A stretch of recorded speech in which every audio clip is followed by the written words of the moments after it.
ভারতের মতো ধর্মনিরপেক্ষ দেশে জাতিগত বিভাজনের কৌশল নিয়ে ভোট বৈতরণী পার করতে চাইছে বিজেপি।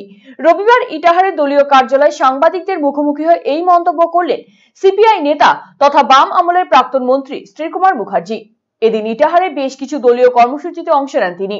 শ্রীকুমার বাবু জানিয়েছেন, দেশের মূল সমস্যাগুলো থেকে দৃষ্টি ঘোরাতেই রাম মন্দির নিয়ে উন্মাদনা তৈরি করা হচ্ছে। বিজেপির পাশাপাশি রাজ্যের তৃণমূল কংগ্রেস পরিচালিত রাজ্য সরকারের বিরুদ্ধে দুর্নীতি ইস্যুতেও সরব হন তিনি। এই অচলাবস্থা কাটাতে বাম ছাত্র যুবরা আগামী দিনে রাস্তায় নেমে গণ আন্দোলন গড়ে তুলবে বলেও জানিয়ে দিয়েছেন এই সিপিআই নেতা।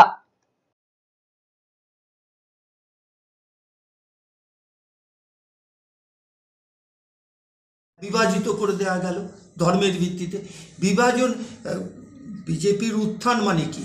বিজেপি তো একটি সম্প্রদায়কে নিয়ে উত্থান করছে এবং সেটার একেবারে তাদের নেতা এখন নরেন্দ্র মোদী নন, তাদের নেতা হচ্ছে রামচন্দ্র। রামচন্দ্রকে ব্যবহার করে তারা এই বিভাজিত করে ওরা এগোচ্ছে।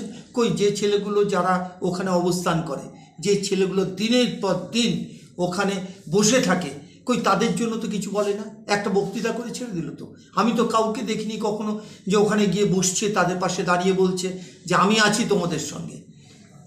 বিজেপির উত্থান হচ্ছে একটি কমিউনিটির মধ্যে এবং সেই কমিউনিটিকে নিয়েই তারা ভারতবর্ষের বৈতরণী পার করতে চান ইলেকশনে।